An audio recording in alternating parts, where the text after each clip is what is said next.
Hello students, मैं Rakesh Kumar, PGT chemistry, government senior secondary school Nangal Chaudhary, जिला Mahendragarh.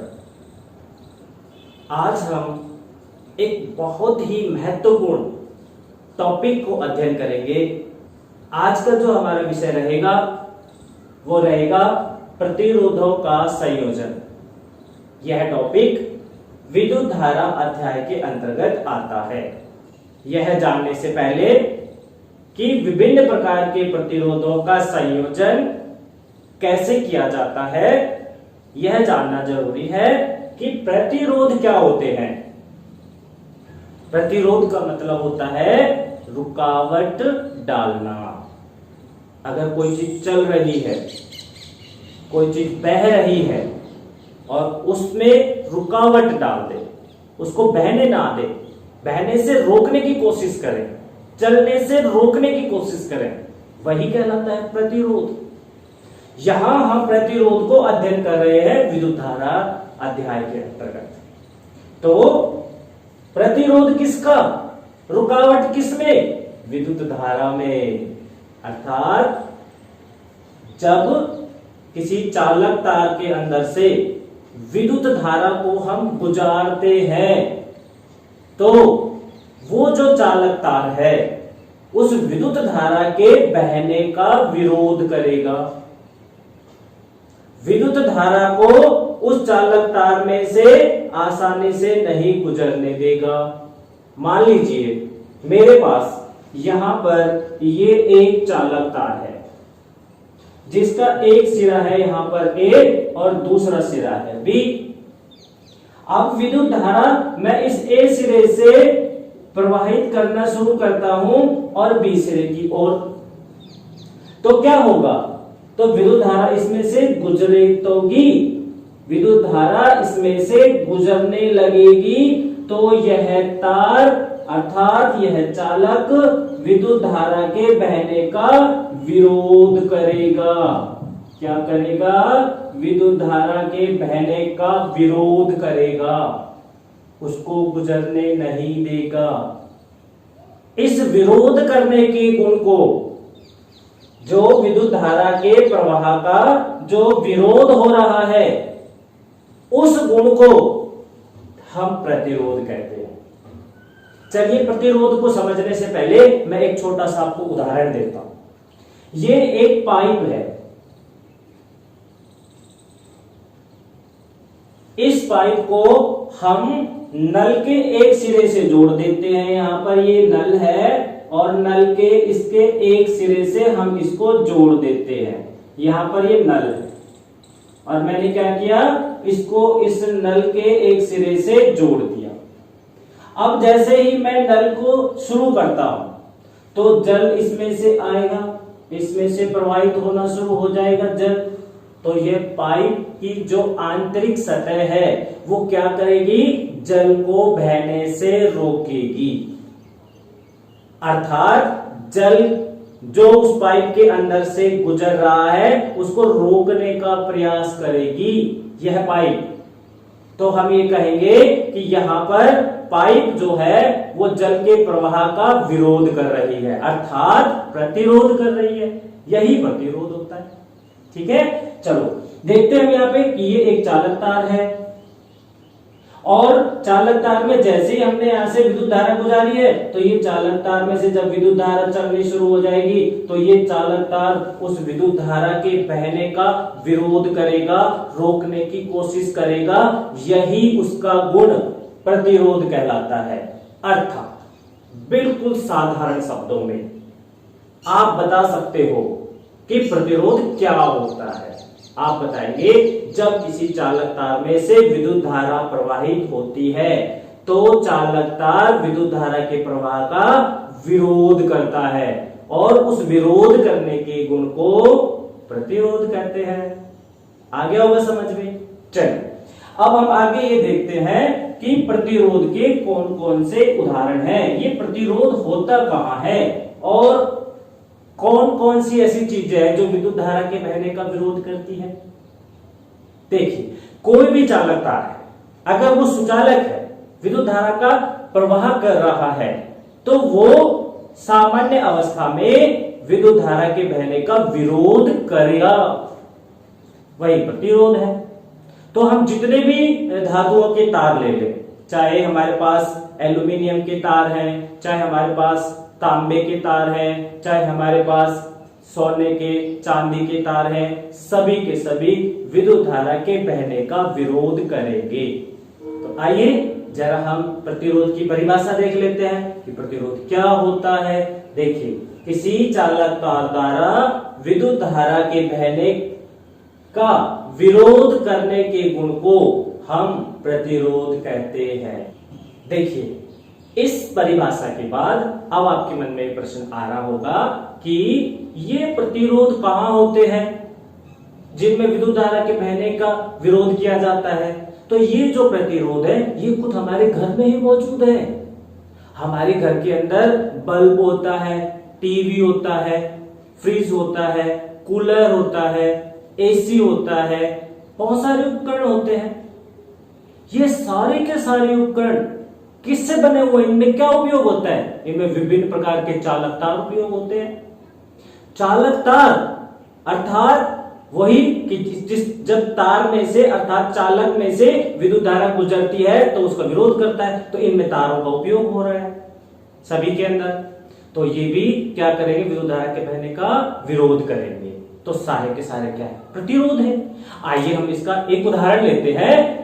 Bulb जो हम सबके घर के अंदर उपयोग होता है, विद्युत बल्ब, उसके अंदर आपने देखा होगा कि यहाँ पे 2 पिन लगी होती है और उनसे 2 तार नीचे आते हैं और उनके साथ एक फिलामेंट, ये स्प्रिंग जैसा फिलामेंट जुड़ा होता है।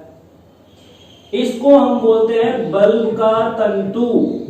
बल्ब का तंतु अर्थात फिलामेंट। ये फिलामेंट जो होता है, जब इसमें से विद्युत धारा आएगी यहां से, तो जैसे ही इस फिलामेंट के अंदर से, बल्ब के तंतु के अंदर से विद्युत धारा प्रवाहित होगी तो ये उसका क्या करेगा, विद्युत धारा के बहने का विरोध करेगा। जब ये विद्युत धारा के बहने का विरोध करेगा तो इसमें से विद्युत धारा आसानी से नहीं गुजर पाएगी और वो कुछ क्षणों के लिए, हम ये मान के चले कि वो कुछ क्षणों के लिए रुक जाएगी। और जब वो कुछ क्षणों के लिए रुकेगी तो यहां पर इसका तापमान बढ़ेगा। जब इसका तापमान बढ़ेगा और ये बहुत ज्यादा गर्म हो जाएगा, तो ये बहुत ज्यादा गर्म होने की वजह से ऊष्मा उत्सर्जित करेगा। ऊष्मा उत्सर्जित करने के साथ साथ ये और ज्यादा जब गर्म होगा तो प्रकाश उत्पन्न करेगा। इस प्रकार से जो बल्ब है वो विद्युत धारा के प्रवाह के विरोध करने के गुण के कारण क्या देता है, प्रकाश देता है, ऊष्मा देता है। तो अब आपको समझ आ गया होगा। आइए तो अब हम ये भी जानते हैं कि इस प्रतिरोध को कैसे प्रदर्शित करते हैं। इस प्रतिरोध को प्रदर्शित करने के लिए अगर हम उसका संकेत ले रहे हैं तो R से प्रदर्शित करते हैं। R का मतलब होता है रेजिस्टेंस। इस रेजिस्टेंस से जो R है उसी से हमने इसका संकेत लिया हुआ है। और जब हम इसका विद्युत परिपथ का चित्र बनाएंगे और उसमें किसी प्रतिरोध को प्रदर्शित करेंगे तो वहां पर हम इसको इस संकेत से प्रदर्शित करेंगे, जिगजैग वे के अंदर ये। और अगर हम किसी प्रतिरोध को किसी विद्युत परिपथ में प्रदर्शित करना चाहते हैं तो उसको ये जो हमारे पास संकेत है इससे प्रदर्शित करेंगे। तो आपको पता चल जाना चाहिए जहां पर भी ये संकेत है वो प्रतिरोध है और प्रतिरोध को R संकेत से भी प्रदर्शित करें। चलिए अब हम देखते हैं कि प्रतिरोधों को आपस में किस प्रकार से जोड़ा जाता है। देखिए, प्रतिरोधों का जो संयोजन होता है वो 2 प्रकार से हो सकता है। नंबर 1 श्रेणी क्रम संयोजन। नंबर 1 श्रेणी क्रम संयोजन, श्रेणी क्रम संयोजन। नंबर 2 समांतर क्रम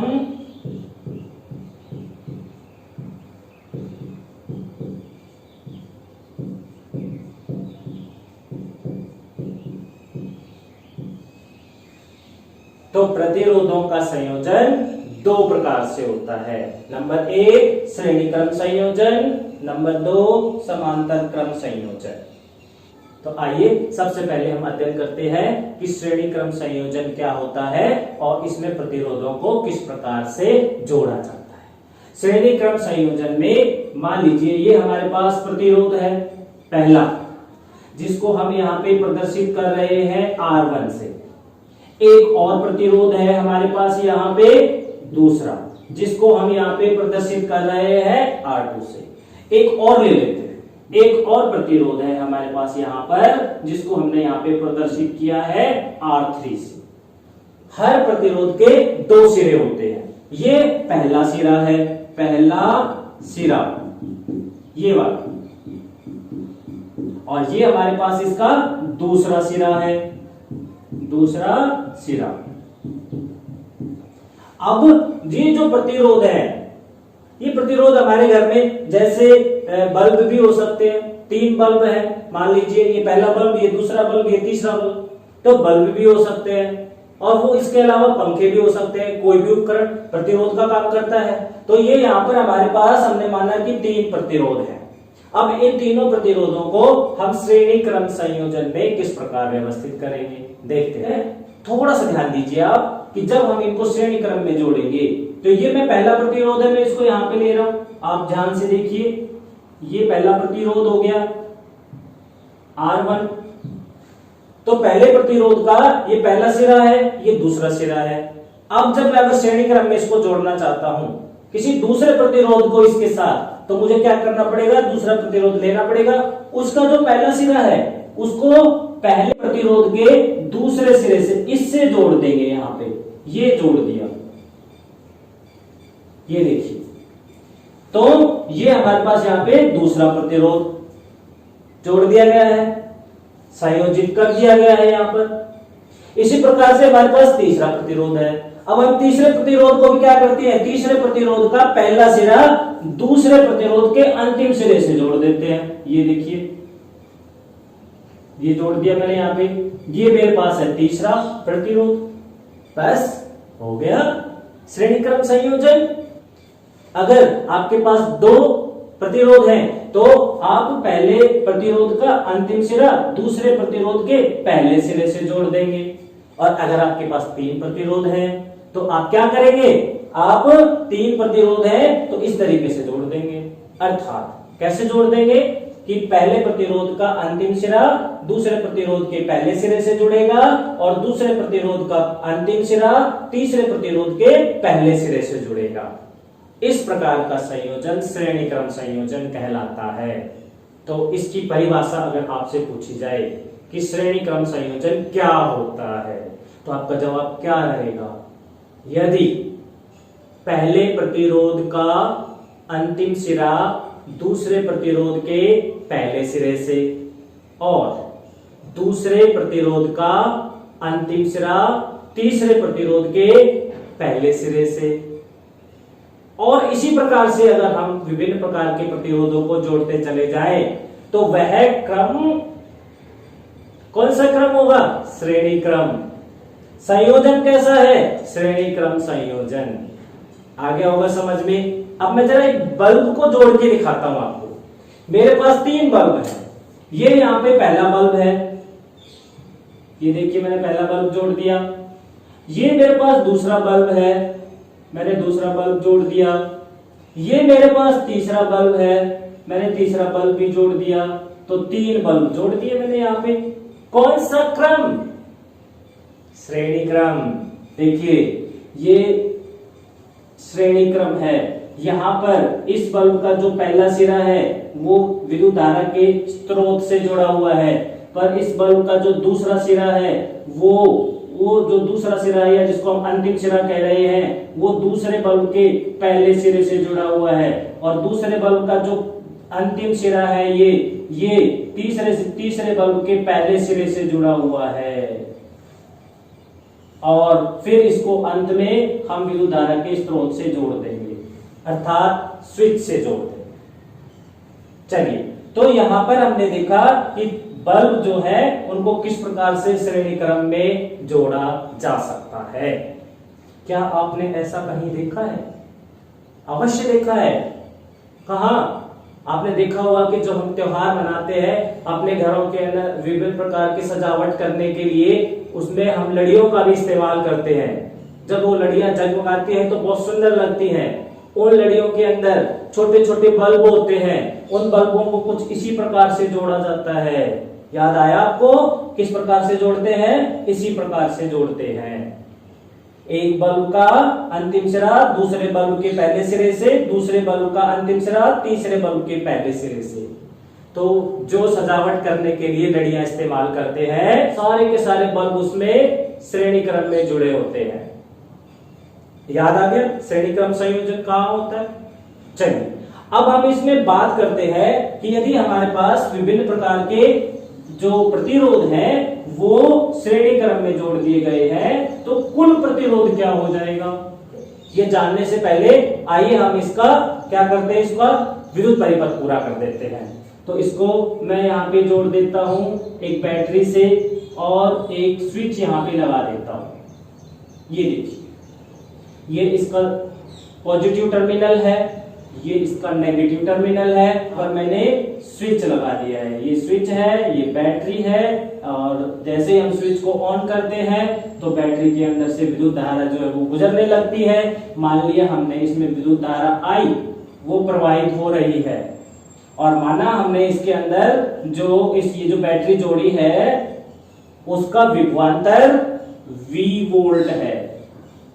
जो यहाँ पर बैटरी जोड़ी गई है उसका विभवांतर V वोल्ट है, और जो इसमें विद्युत धारा बह रही है वो I हमने यहाँ पे मानी है, और एक स्विच यहाँ पे जोड़ा गया है, और ये 3 प्रतिरोध जोड़े गए हैं। अब ये हमारे पास एक पूरा प्रतिरोधों को जोड़ने के बाद विद्युत परिपथ तैयार हो गया है। इसको इलेक्ट्रिक सर्किट भी बोलते हैं। अब हम इसके बाद देखते हैं कि जो प्रतिरोध होते हैं वो उनका मान अलग अलग होता है। कुछ ज्यादा प्रतिरोध दिखाते हैं, कुछ कम प्रतिरोध दिखाते हैं, तो सभी का मान अलग अलग होता है। मानना हमने यहाँ पे जो R1 है वो उसका प्रतिरोध जो है वो 2 ओम है, और जो दूसरा प्रतिरोध है उसका हमने मान लिया वो 3 ओम है, और तीसरा जो प्रतिरोध ले रहे हैं वो हमारे पास 5 ओम का है। और इस प्रकार से आपसे कह दे कि पूरे परिपथ का आप कुल प्रतिरोध बताइए, तो आप क्या करेंगे? कैसे निकालेंगे पूरा कुल प्रतिरोध? देखिए, बिल्कुल साधारण सा सूत्र है उसका। अगर किसी परिपथ का कुल प्रतिरोध निकालना है तो हम वहां पे लिखेंगे RS, अर्थात सम ऑफ ऑल रेजिस्टेंसेस, जितने भी प्रतिरोध है उनका कुल योग। तो पूरे परिपथ का अगर हमको निकालना है तो उसके लिए हम जो सूत्र इस्तेमाल करेंगे R1 plus R2 plus R3 और जितने भी है उन सबको इस तरीके से एक साधारण सूत्र के द्वारा हम निकाल सकते हैं। सभी जितने भी प्रतिरोध हैं उन सबका एल्जेब्रिक सम कर देंगे, हम उन सभी को जोड़ देंगे, तो वो हमारे पास उस पूरे परिपथ का प्रतिरोध आ जाएगा। जैसे यहां पर ये हमारे पास पहला प्रतिरोध 2 ओम का है, दूसरा प्रतिरोध 3 ओम का है, तीसरा प्रतिरोध 5 ओम का है, और हम ये निकालना चाहते हैं कि कुल प्रतिरोध इस परिपथ का कितना है, तो हम इस सूत्र के अंदर मान रख देंगे। हम रखेंगे यहाँ पे कुल प्रतिरोध बराबर, पहला प्रतिरोध है 2 ओम, दूसरा प्रतिरोध है 3 ओम, तीसरा प्रतिरोध है 5 ओम, इन सबको जोड़ देंगे तो हमारे पास कुल प्रतिरोध जो है वो 10 ओम आ जाएगा। है ना बिल्कुल आसान। तो अगर आपसे किसी प्रश्न में ये पूछा जाए कि विभिन्न प्रकार के प्रतिरोध है उनको श्रेणी क्रम में जोड़ा गया है, तो बताइए कि परिपथ का कुल प्रतिरोध कितना होगा, तो आप कैसे निकालेंगे? आप उन सबको जोड़ करके निकालेंगे। ठीक है, तो अब आपको यहां पे समझ आ गया होगा कि कुल प्रतिरोध श्रेणी क्रम में कैसे निकाला जाएगा। अब आप ये सोच रहे होंगे कि ये जो सूत्र हमने इस्तेमाल किया है ये कहां से आया है, यही सूत्र क्यों लगाया, कोई और सूत्र क्यों नहीं लगाया कुल प्रतिरोध निकालने का। तो आइए उसको जानते हैं कि ये सूत्र कैसे आया। तो इस सूत्र को ड्राइव करने से पहले हम देखते हैं दो मुख्य बिंदुओं को। आपको दो ऐसे बिंदु है उनको हमेशा आपको अपने दिमाग में रखना पड़ेगा। कौन कौन से बिंदु हैं, देखिए मैं यहां पे बात कर रहा हूं दो मुख्य बिंदु। नंबर एक, पहला मुख्य बिंदु, यदि हम विभिन्न प्रकार के प्रतिरोधों को श्रेणी क्रम में जोड़ते हैं तो परिपथ में बह रही विद्युत धारा सभी प्रतिरोधों के अंदर समान रहेगी। ये समझिए कैसे, अगर हमने यहाँ पे बैटरी को जोड़ दिया और स्विच को ऑन कर दिया और हमने माना हुआ है कि इसमें जो विद्युत धारा है वो आई प्रवाहित हो रही है और आई प्रवाहित हो रही है, तो जो पहला प्रतिरोध है उसमें कितना विद्युत धारा रहेगा, आई। दूसरा प्रतिरोध है उसमें कितनी विद्युत धारा रहेगी, आई। तीसरा जो प्रतिरोध है उसके अंदर भी विद्युत धारा आई ही प्रवाहित होगी। चलिए, तो पहला बिंदु समझ में आया, क्या था, समान विद्युत धारा, समान विद्युत धारा प्रवाहित होती है किसके अंदर, सभी प्रतिरोधों, सभी प्रतिरोधों के अंदर जो परिपथ में विद्युत धारा प्रवाहित हो रही है उतने ही विद्युत धारा प्रवाहित होगी। पहला बिंदु समझ में आ गया। अब हम दूसरा बिंदु देखते हैं। दूसरा बिंदु भी मुख्य है।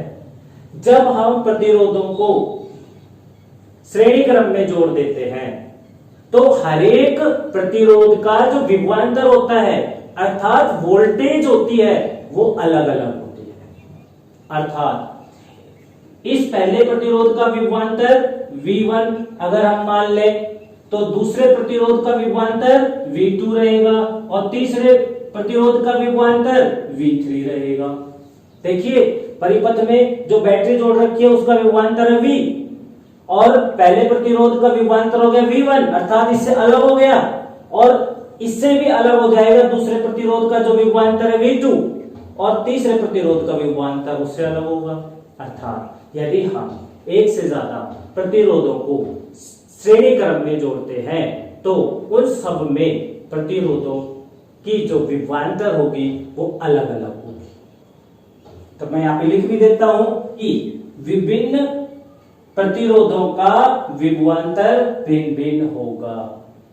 इसका V है, इसका V1, V2, V3 सबका अलग अलग विभवांतर। अच्छा, इन तीनों का जो विभवांतर है वो कुल विभवांतर इसकी बैटरी के विभवांतर के बराबर होगा। अर्थात अगर हम कुल विभवांतर निकालें कि पूरे परिपथ का विभवांतर कितना है, सभी प्रतिरोधों का विभवांतर कितना है, अगर हम ये निकालना चाहते हैं तो हम क्या करेंगे, जितने भी हमारे पास प्रतिरोध हैं उन सभी के विभवांतर को जोड़ देंगे।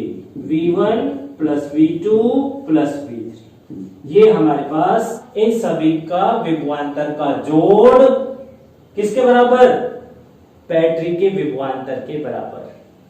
तो आइए अब हम ये देखते हैं कि जो पूरे परिपथ का कुल प्रतिरोध होता है वो इन सभी प्रतिरोधों के जोड़ के बराबर कैसे होता है।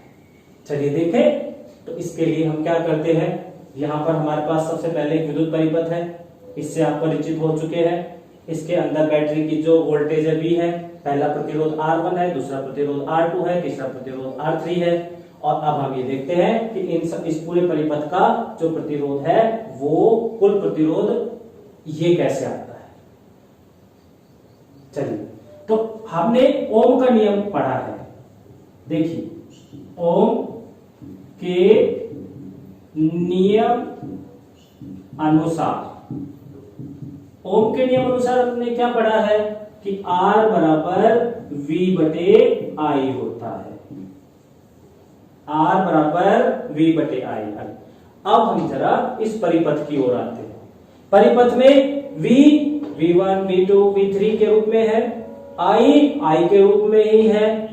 तो पूरे परिपथ में जरा हम ध्यान से देखें तो क्या चीज अलग है, विभवांतर अलग अलग है। तो हम पहला जो प्रतिरोध है ये हमारे पास, इस प्रतिरोध का विभवांतर हम निकाल लेते हैं ओम के नियम अनुसार। तो ओम के नियम अनुसार विभवांतर का मान क्या हो जाएगा, देखिए जरा, आई को इधर ले आएंगे, आई इधर आ जाएगा, तो क्या हो जाएगा हमारे पास, V बराबर R इंटू में आई, ये आ जाएगा हमारे पास, V बराबर R इंटू आई। अब क्योंकि हमारे पास जो पहला प्रतिरोध है उसका V अलग था, विभवांतर अलग था, तो इस पहले प्रतिरोध का हम विभवांतर निकालते हैं। तो हम यहां पे लिखेंगे प्रथम प्रतिरोध का विभवांतर बराबर क्या आ जाएगा, V1 बराबर R1 गुणा में I। क्यों, क्योंकि प्रतिरोध क्या है R1 और विद्युत धारा क्या है I और विभवांतर क्या है V1। तो इसमें कितनी विभवांतर है ये निकालने के लिए हम ओम के नियम का उपयोग कर रहे हैं यहाँ पे। तो क्या आ जाएगा हमारे पास, V1 बराबर R1 गुणा में I, ये हमारे पास आ गया पहले प्रतिरोध का विभवांतर। ये जो प्रतिरोध है इसका विभवांतर V1 का मान क्या आएगा, R1 को I से गुणा कर देंगे, वो हमारे पास पहले का विभवांतर आ जाएगा। इसी प्रकार से द्वितीय प्रतिरोध का विभवांतर क्या होगा, द्वितीय प्रतिरोध का विभवांतर वो क्या होगा, वो होगा हमारे पास V2 और V2 किसके बराबर होगा, R2 गुणा में I, इसके बराबर होगा। एक और बचा रही है हमारे पास, वो है विभवांतर R3 और उसमें क्या निकालना है, V3। तो उसमें क्या रहेगा, तृतीय प्रतिरोध का विभवांतर अर्थात V3 बराबर R3 गुणा में I। तो आइए हम जरा उस दूसरे बिंदु को याद करते हैं। दूसरे बिंदु के अनुसार क्या था, दूसरे बिंदु के अनुसार था कि बैटरी का जो विभवांतर है वो किसके बराबर है, इन तीनों प्रतिरोधों के विभवांतर के जोड़ के बराबर है। ये वाला कि ये बैटरी का विभवांतर, ये पहले प्रतिरोध का विभवांतर, ये दूसरे प्रतिरोध का विभवांतर, ये तीसरे प्रतिरोध का विभवांतर पढ़ा था हमने दूसरे बिंदु के अंदर। अब इसी सूत्र के अंदर हम इन तीनों का मान रख देते हैं। तो देखिए क्या आता है हमारे पास, यहां पे देखते हैं हम इधर, ठीक है, चलिए देखते हैं। तो V बराबर V1 का मान क्या है यहाँ पर, R1 गुणा I, तो यहां पर लिख देता हूं मैं R1 I, फिर क्या है प्लस, फिर है V2 का मान क्या है R2 I, फिर प्लस, फिर है V3 का मान क्या है R3 और I। इस सूत्र के अंदर हमने इन तीनों विभवांतर का मान रख दिया है। अब एक छोटा सा काम और करना है, वो क्या कि V किसके बराबर होता है, विभवांतर V जो है ओम के नियम अनुसार V बराबर होता है R गुणा I के, देखिए होता है। तो हम यहां पे इस V की जगह रख दें R इंटू में I। ये RI क्या है, पूरे प्रतिरोध का विभवांतर है। तो देखिए हमने यहां पे रख दिया विभवांतर पूरे प्रतिरोध का बराबर, यहां पर R1I plus R2I plus R3I, ये ऐसे कैसे रखा हुआ है। अब थोड़ा सा काम और करना है, यहां पर देखिए I मौजूद है और हम इधर जब देख रहे हैं इसके राइट हैंड साइड की तरफ, वहां पर भी I है। तो इन तीनों प्रतिरोधों के साथ जो I है वो उभयनिष्ठ है, कॉमन है। तो हम इसमें से I को कॉमन निकाल लेते बाहर, RI बराबर I कॉमन निकाल दिया यहां पर बाहर, अंदर क्या रह जाएगा R1 R2 R3, ये रह जाएगा अंदर। और ये I क्योंकि जो परिपथ में विद्युत धारा प्रवाहित हो रही थी वही इन तीनों के अंदर भी थी, अर्थात विद्युत धारा समान थी, तो ये समान विद्युत धारा कट जाएगी। इसके बाद हमारे पास क्या बच जाएगा, R बराबर R1 plus R2 plus R3, ये हमारे पास कुल प्रतिरोध आ जाएगा, ये हमारे पास कुल परिपथ का प्रतिरोध आ जाएगा। और यही हमने यहां पे भी बताया था कि कुल प्रतिरोध जो है वो R1 plus R2 plus R3 के बराबर होता है।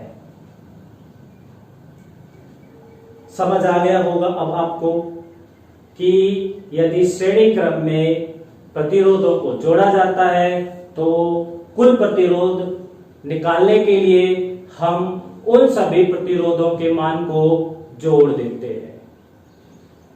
तो ये था हमारे पास श्रेणी क्रम संयोजन।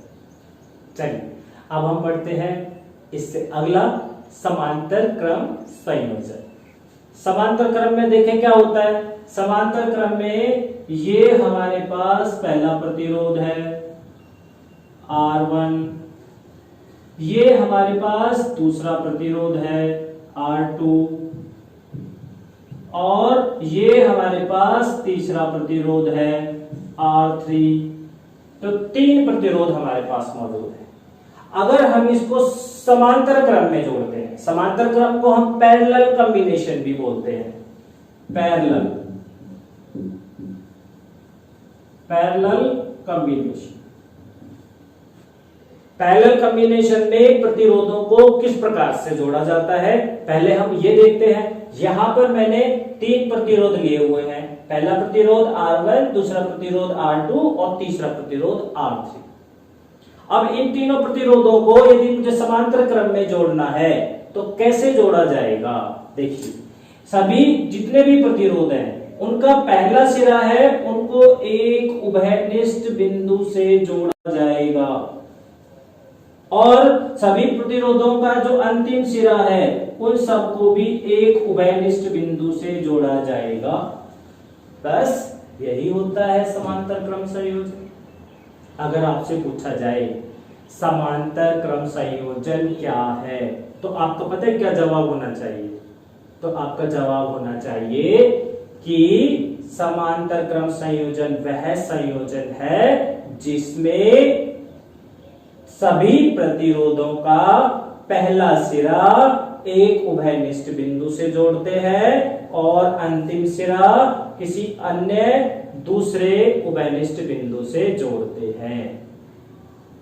आइए अब हम इसका परिपथ भी पूरा कर दें। ये देखिए, मैंने इसमें यहाँ पे ये बैटरी जोड़ दी है, स्विच जोड़ दिया है, सर्किट को पूरा कर दिया। अब आपके सामने अगर कोई ये पूछता है कि 3 प्रतिरोध हैं जिनका मान 2 ओम, 3 ओम और 4 ओम है। पहला प्रतिरोध 2 ओम है, दूसरा प्रतिरोध 3 ओम है, तीसरा प्रतिरोध 4 ओम है। और अब आप ये बताइए कि पूरे परिपथ का कुल प्रतिरोध कितना है। तो आप कैसे निकालेंगे। तो इसको निकालने का एक बहुत ही सरल सा सूत्र है। क्या है वो सूत्र, देखिए, 1/R कुल प्रतिरोध बराबर 1/, पहला प्रतिरोध प्लस 1/, दूसरा प्रतिरोध प्लस 1/, तीसरा प्रतिरोध। इस सब प्रतिरोधों को अगर हम इस प्रकार से जोड़ देंगे तो वो हमारे पास पूरे परिपथ का कुल प्रतिरोध आ जाएगा। निकाले जरा, देखे कि ये 2 ओम, 3 ओम और 4 ओम प्रतिरोध हमने समांतर क्रम में जोड़ दिए हैं। तो कुल प्रतिरोध कितना है, देखिए यहाँ पे मान रखते हैं। कुल प्रतिरोध बराबर 1/R1 कितना है, 2 ओम, हम यहाँ पे रख देते हैं 2 ओम। 1/, दूसरा प्रतिरोध कितना है, 3 ओम, यहाँ पे 3 ओम रख देते हैं, प्लस तीसरा प्रतिरोध कितना है, 4 ओम, 4 रख देते हैं। ठीक है, इसके बाद हम इसका कुल प्रतिरोध ज्ञात करते हैं। तो वो आ जाएगा हमारे पास। इन सब का हम क्या करेंगे, लघुत्तम ले लेंगे। 12 आ जाएगा, 12 को 2 से भाग करेंगे 6, 6 को 1 से गुणा करेंगे 6 एकम 6, प्लस 12 को 3 से भाग करेंगे, 3 से भाग करने के बाद आ जाएगा 4, 4 को 1 से गुणा करेंगे 4 एकम 4, और फिर 12 को 4 से भाग देंगे आ जाएगा 3, 3 को 1 से गुणा करेंगे 3, और कुल मिलाकर के हमारे पास आया 1/, कुल प्रतिरोध बराबर 6 4 10 और 3 13 बटे में 12। देखिए कई बार हम देखते हैं कि बच्चे अक्षर गलती करते हैं, किसमें, यहाँ पर निकाल के छोड़ देते हैं और कह देते हैं कि कुल प्रतिरोध 13/12 है, जबकि कुल प्रतिरोध 13/12 नहीं है। कुल प्रतिरोध क्या है, यहाँ पर इसका हमें व्युत्क्रम करना पड़ेगा, रेसिप्रोकल, क्योंकि यहाँ पर संख्या 1/, कुल प्रतिरोध है, कुल प्रतिरोध नहीं है, ये 1/, कुल प्रतिरोध है। तो यहाँ पर हम इसका कुल प्रतिरोध निकालेंगे तो RS रेसिप्रोकल करेंगे, अर्थात व्युत्क्रम लेंगे। व्युत्क्रम लेंगे तो ये संख्या, ये जो संख्या थी 13/12, इसका भी व्युत्क्रम होगा, तो वो क्या हो जाएगा 12/13। तो ये हमारे पास कुल प्रतिरोध आएगा। अब 12 को जब 13 से भाग देंगे 0.9 ओम के लगभग, तो यह हमारा कुल प्रतिरोध आया है। एक बात बहुत स्पष्ट रूप से हमारे सामने आई है और वो आपको भी ध्यान रखनी है। क्या ध्यान रखनी है, देखिए जब हमने इन 3 प्रतिरोधों को समांतर क्रम में जोड़ा है तो पूरे परिपथ का जो प्रतिरोध है वो आया है 1 से भी कम, अर्थात हमारे पास जो 3 प्रतिरोध है ना, 2 3 4, इन तीनों से भी कम कुल प्रतिरोध हो गया है पूरे परिपथ का। तो आप इस चीज को बिल्कुल अपने दिमाग में बिठा लो कि यदि प्रतिरोधों को समांतर क्रम में जोड़ते हैं तो कुल परिपथ का जो प्रतिरोध होगा वो हमेशा कम आएगा। जो छोटे से छोटा मान रहेगा प्रतिरोध का, उससे भी कम आएगा कुल प्रतिरोध। तो किसी परिपथ के अंदर अब अगर हमें प्रतिरोध को कम करना है तो उसमें जितने भी उपकरण हम जोड़ रहे हैं उन सभी उपकरणों को समांतर क्रम में जोड़ें, ताकि प्रतिरोध कम से कम हो, विद्युत धारा के बहने का जो विरोध है वो कम से कम हो। और ऐसा हम अपने घरों में करते हैं। हमारे घर में जितने भी उपकरण हैं उन सबको हम इसी तरीके से, इसी क्रम के अनुसार जोड़ते हैं, अर्थात हमारे घर में बल्ब, पंखे, टीवी, फ्रिज, कूलर सब समांतर क्रम में जुड़े हुए होते हैं। उधर हमने श्रेणी क्रम में देखा था कि कुल प्रतिरोध कितना था, कुल प्रतिरोध तो उन सबका जोड़ था। तो यहां पर हम स्पष्ट रूप से कह सकते हैं कि यदि हमें किसी परिपथ का प्रतिरोध बढ़ाना है तो हम उनको श्रेणी क्रम में जोड़ देंगे, और किसी परिपथ में यदि हमें प्रतिरोध कम करना है तो हम उसको समांतर क्रम में जोड़ देंगे। अब आप ये सोच रहे होंगे कि समांतर क्रम में ये सूत्र जो इस्तेमाल हुआ ये कहां से आ गया, इसको भी देख लेते हैं। तो इस सूत्र के डेरिवेशन के लिए अब आपको फिर से मुख्य 2 बिंदुओं पर लेके चलता हूं। पहला बिंदु नंबर 1 जो हमने श्रेणी क्रम में पढ़े थे उसके उलट यहां पर रहेंगे। हमने उसमें पढ़ा था कि विद्युत धारा समान होती है, यहां विद्युत धारा समान नहीं रहेगी। अगर हमने प्रतिरोधों को समांतर क्रम में जोड़ा है तो विद्युत धारा का मान यहां पर परिपथ में अगर I है तो पहला जो प्रतिरोध है उसमें I1 रहेगा, दूसरा जो प्रतिरोध है उसके अंदर I2 रहेगा, तीसरा जो प्रतिरोध है उसके अंदर I3 रहेगा। विभिन्न प्रतिरोध R1, R2, R3, विभिन्न विद्युत धारा का मान अर्थात I1, I2, I3 तीनों में विद्युत धारा का मान अलग अलग है। और जो परिपथ में विद्युत धारा बह रही है उसका मान किसके बराबर रहेगा, तीनों प्रतिरोधों में विद्युत धारा के जोड़ के बराबर रहेगा। अर्थात I बराबर पहले प्रतिरोध में विद्युत धारा का मान क्या है I1, दूसरे में कितना है I2, तीसरे में कितना है I3, तीनों को जोड़ देंगे तो वो विद्युत परिपथ में जो विद्युत धारा है उसके बराबर आ जाएगी। ठीक है, अब दूसरे बिंदु पे चलते हैं। दूसरा बिंदु ये कहता है कि यदि हमारे परिपथ के अंदर जो बैटरी है उसकी वोल्टेज V है तो पहले प्रतिरोध की वोल्टेज भी V, दूसरे प्रतिरोध की वोल्टेज भी V और तीसरे प्रतिरोध की वोल्टेज भी जो है वो V रहेगी। अर्थात बैटरी की वोल्टेज के बराबर ही तीनों प्रतिरोधों में वोल्टेज रहेगी। अर्थात दूसरा बिंदु क्या है, समान विभवांतर, समान विभवांतर रहेगा। ठीक है, अब हम आते हैं वापस अपने सूत्र के ऊपर कि सूत्र कैसे है। उसके लिए हम क्या करते हैं, फिर से हम ओम के नियम पे चलते हैं। ओम के नियम अनुसार क्या था, R बराबर V बटे I। ठीक है, अभी हम यहाँ पे देखें इन तीनों में से कौन सा मान अलग है। हम देख रहे हैं प्रत्येक प्रतिरोध में विद्युत धारा का मान अलग है, तो हम यहाँ पर क्या करते हैं, ओम के नियम अनुसार विद्युत धारा का मान निकाल लेते हैं।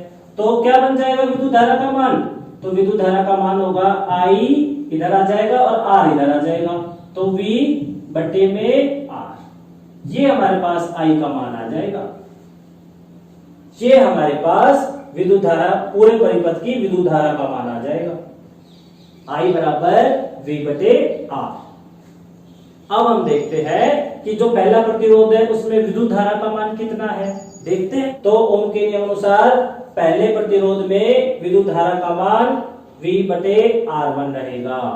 अच्छा, चलिए अब हम द्वितीय प्रतिरोध में विद्युत धारा कितनी रहेगी, उसको हम I2 से प्रदर्शित किया है, उसको हम I2 से प्रदर्शित कर रहे हैं, वो है V बटे में R2। इसी प्रकार से तृतीय प्रतिरोध में विद्युत धारा का मान वो कितना रहेगा, I3 बराबर V बटे R3। अब हम उस बिंदु को याद करते हैं जिसके अनुसार क्या था कि परिपथ में विद्युत धारा का मान सभी विद्युत धारा के जोड़ के बराबर होता है। अर्थात क्या था, यहाँ पे बताता हूं, I बराबर I1, I2 और I3। इसमें इस सूत्र में हम इन तीनों का मान रख दें, तीनों का मान हमारे पास मौजूद है, यहाँ पे रखते हैं हम। I बराबर, I का मान भी देख लेते हैं, I किसके बराबर है, कुल I किसके बराबर है, V बटे R के, तो यहाँ पे आ जाएगा V बटे R ओम के नियम अनुसार। और I1 का मान कितना है, I1 का मान है V बटे R1, यहाँ पे हम रख देंगे V बटे R1। I2 का मान कितना है, V बटे R2, यहाँ पे हम रख देंगे V बटे R2, और यहाँ पे आ जाएगा V बटे R3। ये आ गया। और हमने पहले बिंदु में देखा था कि तीनों प्रतिरोधों में उतनी ही वोल्टेज रहेगी जितनी बैटरी की है। तो यहाँ पर देखने पर हमें पता चलता है कि जो राइट हैंड साइड में जो विभवांतर है वो बराबर है, हमने उसको कॉमन ले लिया। कॉमन लेने के बाद V से V कट जाएगा, क्योंकि उतना ही V जितना इन सब के अंदर V है उतना ही V यहाँ पर है, तो V बराबर है वो कट जाएगा। से V कटने के बाद क्या आ जाएगा, 1 बटे R बराबर 1 बटे R1, 1 बटे R2 और 1 बटे R3, ये आ जाएगा हमारे पास। और ये वही सूत्र है जो हम पहले पढ़ चुके। तो अब आपको पता चल गया होगा कि किस प्रकार से अगर समांतर क्रम है तो कुल प्रतिरोध कैसे निकालते हैं। ये था हमारा श्रेणी क्रम और समांतर क्रम में विभिन्न प्रकार के प्रतिरोधों को कैसे जोड़ा जाता है। आशा है आपको समझ आया होगा। अगर फिर भी आपकी कोई समस्या रह गई है तो आप अपने अध्यापक से संपर्क करिए।